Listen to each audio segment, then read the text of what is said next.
श्री सत्यनारायण कथा। शास्त्रों में बताया गया है कि सत्यनारायण व्रत कथा का पाठ करने से व्यक्ति को 1000 यज्ञ करने के बराबर पुण्य फल की प्राप्ति होती है। सत्यनारायण भगवान व्रत कथा में भगवान विष्णु के सत्य स्वरूप के बारे में बताया गया है। इस व्रत का पाठ करने से घर में सुख समृद्धि का वास होता है और भगवान विष्णु की कृपा बना रहती है। एक समय की बात है, नैशिरण्य तीर्थ में शौनिक आदि 88,000 कंशियों ने श्री सूत जी से पूछा, हे प्रभु, इस कलयुग में वेद विद्या रहित मनुष्यों को प्रभु भक्ति किस प्रकार मिल सकती है तथा उनका उद्धार कैसे होगा? हे मुनि श्रेष्ठ, कोई ऐसा तप बताइए जिससे थोड़े समय में ही पुण्य मिले और मनवांछित फल भी मिल जाए। इस प्रकार की कथा सुनने की हम इच्छा रखते हैं। सर्वशास्त्रों के ज्ञाता सूत जी बोले, हे वैष्णवों में पूज्य, आप सभी ने प्राणियों के हित की बात पूछी है, इसीलिए मैं एक ऐसे श्रेष्ठ व्रत को आप लोगों को बताऊंगा जिसे नारद जी ने लक्ष्मी नारायण जी से पूछा था और लक्ष्मीपति ने मणिश्रेष्ठ नारद जी से कहा था। आप सब इसे ध्यान से सुनिए। एक समय की बात है, योगीराज नारद जी दूसरों के हित की इच्छा लिए अनेकों लोकों में घूमते हुए मृत्युलोक में आ पहुंचे। यहां उन्होंने अनेक योनियों में जन्मे प्राय सभी मनुष्यों को अपने कर्मों द्वारा अनेकों दुखों से पीड़ित देखा। उनका दुख देख नारद जी सोचने लगे कि कैसा यत्न किया जाए जिसके करने से निश्चित रूप से मानव के दुखों का अंत हो जाए। इसी विचार पर मनन करते हुए वह विष्णुलोक में गए। वहां वह देवों के ईश नारायण की स्तुति करने लगे, जिनके हाथों में शंख, चक्र, गदा और पद्म थे, गले में वरमाला पहने हुए थे। एक समय की बात है, नैशिरण्य तीर्थ में शौनिक आदि 88,000 ऋषियों ने श्री सूत जी से पूछा, हे प्रभु, इस कलयुग में वेद विद्या रहित मनुष्यों को प्रभु भक्ति किस प्रकार मिल सकती है तथा उनका उद्धार कैसे होगा? हे मुनि श्रेष्ठ, कोई ऐसा तप बताइए जिससे थोड़े समय में ही पुण्य मिले और मनवांछित फल भी मिल जाए। इस प्रकार की कथा सुनने की हम इच्छा रखते हैं। सर्वशास्त्रों के ज्ञाता सूत जी बोले, हे वैष्णवों में पूज्य, आप सभी ने प्राणियों के हित की बात पूछी है, इसीलिए मैं एक ऐसे श्रेष्ठ व्रत को आप लोगों को बताऊंगा जिसे नारद जी ने लक्ष्मी नारायण जी से पूछा था और लक्ष्मीपति ने मणिश्रेष्ठ नारद जी से कहा था। आप सब इसे ध्यान से सुनिए। एक समय की बात है, योगीराज नारद जी दूसरों के हित की इच्छा लिए अनेकों लोकों में घूमते हुए मृत्युलोक में आ पहुंचे। यहां उन्होंने अनेक योनियों में जन्मे प्राय सभी मनुष्यों को अपने कर्मों द्वारा अनेकों दुखों से पीड़ित देखा। उनका दुख देख नारद जी सोचने लगे कि कैसा यत्न किया जाए जिसके करने से निश्चित रूप से मानव के दुखों का अंत हो जाए। इसी विचार पर मनन करते हुए वह विष्णुलोक में गए। वहां वह देवों के ईश नारायण की स्तुति करने लगे, जिनके हाथों में शंख, चक्र, गदा और पद्म थे, गले में वरमाला पहने हुए थे। स्तुति करते हुए नारद जी बोले, हे भगवान, आप अत्यंत शक्ति से संपन्न हैं। मन तथा वाणी भी आपको नहीं पा सकती हैं। आपका आदि, मध्य तथा अंत नहीं है। निर्गुण स्वरूप सृष्टि के कारण भक्तों के दुख को दूर करने वाले हैं। आपको मेरा नमस्कार है। नारद जी की स्तुति सुन विष्णु भगवान बोले, हे मुनिश्रेष्ठ, आपके मन में क्या बात है? आप किस काम के लिए पधारे हैं? उसे नहीं संकोच कहो। इस पर नारद मुनि बोले कि मृत्युलोक में अनेक योनियों में जन्मे मनुष्य अपने कर्मों के द्वारा अनेकों दुख से दुखी हो रहे हैं। हे नाथ, आप मुझ पर दया रखते हैं तो बताइए कि वो मनुष्य थोड़े प्रयास से ही अपने दुखों से कैसे छुटकारा पा सकते हैं। श्रीहरि बोले, हे नारद, मनुष्यों की भलाई के लिए तुमने बहुत अच्छी बात पूछी है, जिसके करने से मनुष्य मोह से छूट जाता है। वह बात मैं कहता हूं, उसे सुनो। स्वर्ग लोक व मृत्यु लोक दोनों में एक दुर्लभ उत्तम व्रत है जो पुण्य देने वाला है।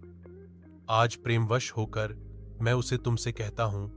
श्री सत्यनारायण भगवान का यह व्रत अच्छी तरह विधान पूर्वक करके मनुष्य तुरंत ही यहां सुख भोग कर मरने पर मोक्ष पाता है।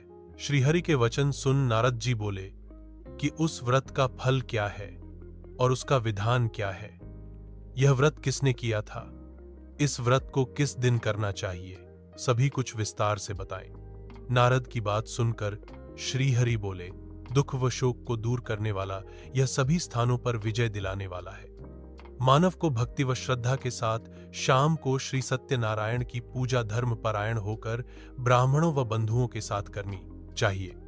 भक्ति भाव से ही नैवेद्य, केले का फल, घी, दूध और गेहूं का आटा सवाया लें।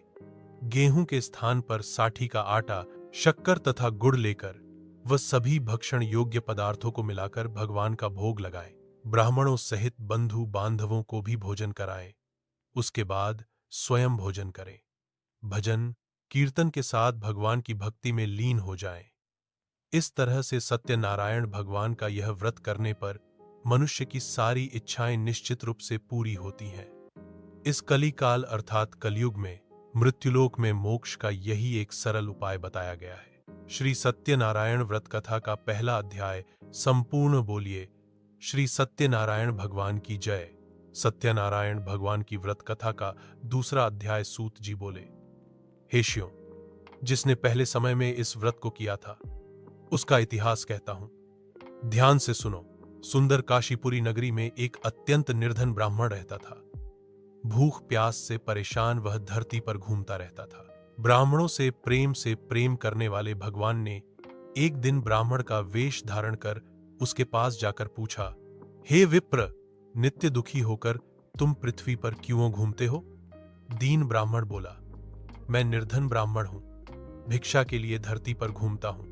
हे भगवान, यदि आप इसका कोई उपाय जानते हो तो बताइए। वृद्ध ब्राह्मण कहता है कि सत्यनारायण भगवान मनोवांछित फल देने वाले हैं, इसीलिए तुम उनका पूजन करो। इसे करने से मनुष्य सभी दुखों से मुक्त हो जाता है।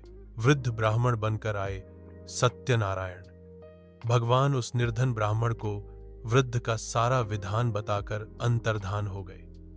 ब्राह्मण मन ही मन सोचने लगा कि जिस व्रत को वृद्ध ब्राह्मण करने को कह गया है, मैं उसे जरूर करूंगा। यह निश्चय करने के बाद उसे रात में नींद नहीं आई। वह सवेरे उठकर सत्यनारायण भगवान के व्रत का निश्चय कर भिक्षा के लिए चला गया। उस दिन निर्धन ब्राह्मण को भिक्षा में बहुत धन मिला, जिससे उसने बंधु बांधवों के साथ मिलकर श्री सत्यनारायण भगवान का व्रत संपन्न किया।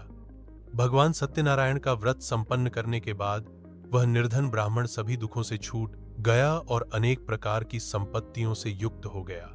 उसी समय से यह ब्राह्मण हर माह इस व्रत को करने लगा। इस तरह से सत्यनारायण भगवान के व्रत को जो मनुष्य करेगा वह सभी प्रकार के पापों से छूटकर मोक्ष को प्राप्त होगा। जो मनुष्य इस व्रत को करेगा वह भी सभी दुखों से मुक्त हो जाएगा।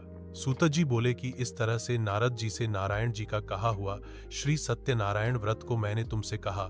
हे विप्रो, मैं अब और क्या कहूं? शिव बोले, हे मुनिवर, संसार में उस विप्र से सुनकर और किसने इस व्रत को किया, हम सब इस बात को सुनना चाहते हैं।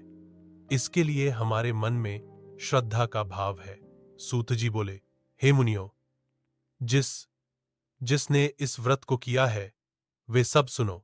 एक समय वही विप्र धन व ऐश्वर्य के अनुसार अपने बंधु बांधवों के साथ इस व्रत को करने को तैयार हुआ।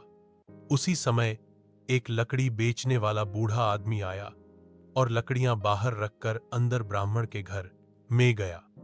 प्यास से दुखी वह लकड़हारा उनको व्रत करते देख विप्र को नमस्कार कर पूछने लगा कि आप यह क्या कर रहे हैं?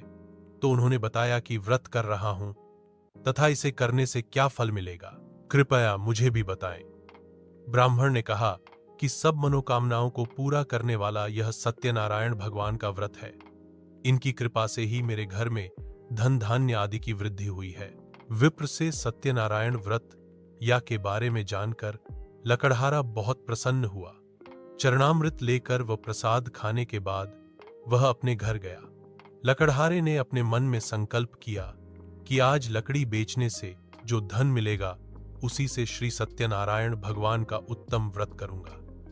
मन में इस विचार को ले बूढ़ा आदमी सिर पर लकड़ियां रख उस नगर में बेचने गया जहां धनी लोग ज्यादा रहते थे।